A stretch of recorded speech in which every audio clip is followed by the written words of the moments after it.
Oi, tudo bem? Meu nome é Pedro, eu sou aluno do quarto ano do curso de Licenciatura em Letras e a convite do IFNAL eu vim fazer uma leitura, a leitura de uma crônica escrita por uma das nossas professoras, a professora doutora Maria Beatriz Gameiro Cordeiro, e ela escreveu uma crônica intitulada E daí? Vou fazer a leitura, espero que vocês gostem. Conhecia diversos hábitos, costumes e pessoas pelo lixo. Imaginava o seu nível econômico pelo que descartavam. Sabia o que comiam pelos restos e embalagens. Julgava se liam pela presença de papéis, livros e de pequenas sensibilidades despojadas. Percebia se eram conscientes e asseadas pela maneira como se desfaziam de seus rejeitos. Gostava de imaginar a vida dessas pessoas, de quem recolhia o lixo, tão diferente da sua. Assim, passava horas e horas buscando pequenos tesouros.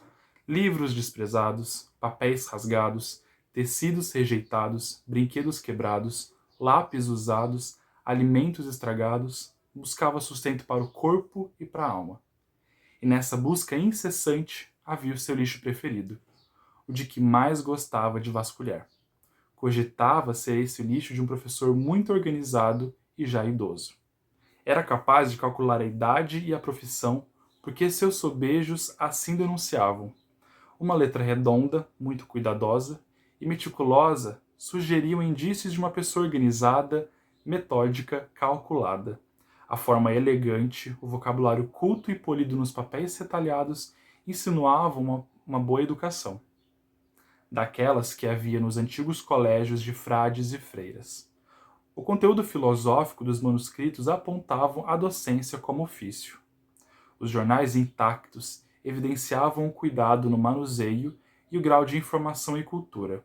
A lataria limpa e separada do material plástico indicava asseio, critério, rigor e consciência. Por isso, ansiava avidamente pela sexta-feira, dia em que chegava esse precioso despejo. O lixo era mais interessante do que as horas passadas na escola e até em casa, onde só havia brigas, discussões e carência.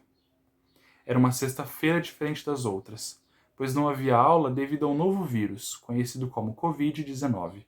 Estava feliz, na sua inocência pueril, já que passaria mais tempo com seu precioso lixo. Sua surpresa foi grande quando leu, nos rascunhos do professor, um texto muito triste sobre o descaso do governo com a população em geral, mas sobretudo com os idosos. O rascunho, na realidade, era um desabafo do longevo e distinto senhor, furioso com o fato de o governo e de seus seguidores ignorarem as recomendações de isolamento social dadas por médicos, pesquisadores, cientistas e a Organização Mundial da Saúde. O texto revelava indignação e tristeza, não só com o descrédito à ciência, mas com o menosprezo e indiferença às populações mais vulneráveis.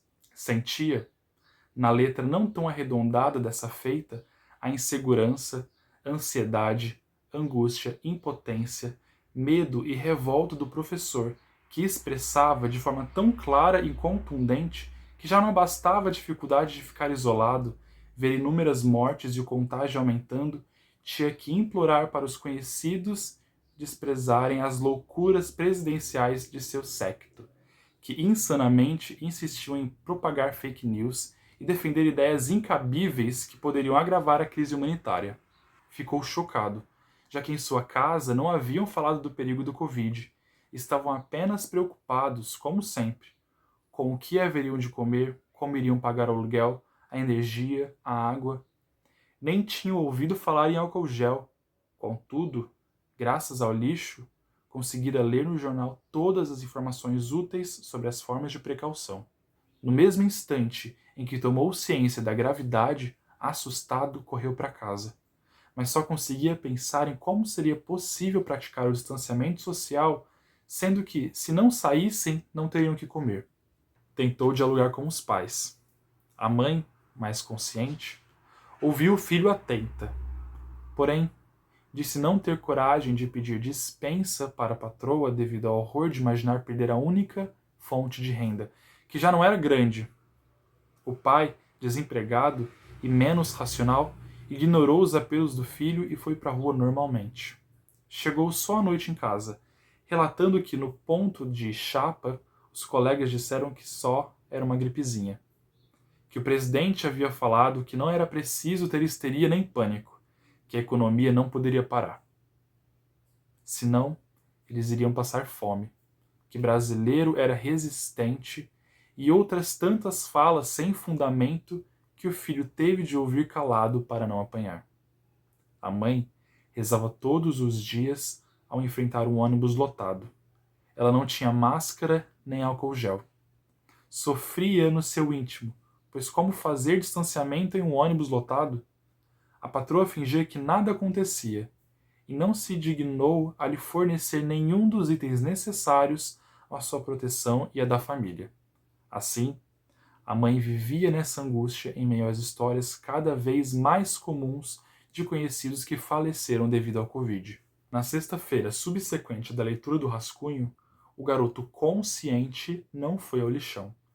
Estava triste por não poder ver as novidades do professor nessa semana, mas firme na convicção de seguir as recomendações científicas. Não possuía internet nem celular no barraco, então não tinha como assistir às aulas online. Estava entediado. Na TV não passava nenhum programa interessante. Estava cuidando dos irmãos menores quando chegou um colega de seu pai gritando: "Seu pai caiu do nada no ponto, corre lá!" O menino não sabia o que fazer. Deixaria os irmãos sozinhos? Não podia. Então pegou o telefone emprestado da vizinha e ligou para a mãe. Uma ambulância chegou ao local, porém, a demora para encontrar uma vaga em uma UTI causou a morte do pai. O menino não pôde deixar de sentir certo alívio, pois o pai era agressivo com todos, especialmente com a sua mãe. Inúmeras vezes em seu íntimo já havia desejado esse destino, mas não dessa forma. Ficou imaginando se o pai havia sentido falta de ar, se tivera sentido dores fortes. Não houve enterro, não houve despedida. Não houve choro e não houve dignidade. Só silêncio. Um silêncio amedrontador. O silêncio só foi interrompido no dia seguinte, pelo som do jornal na TV noticiando que era o presidente. Ao ser questionado sobre o número de mortes, respondera: "E daí?"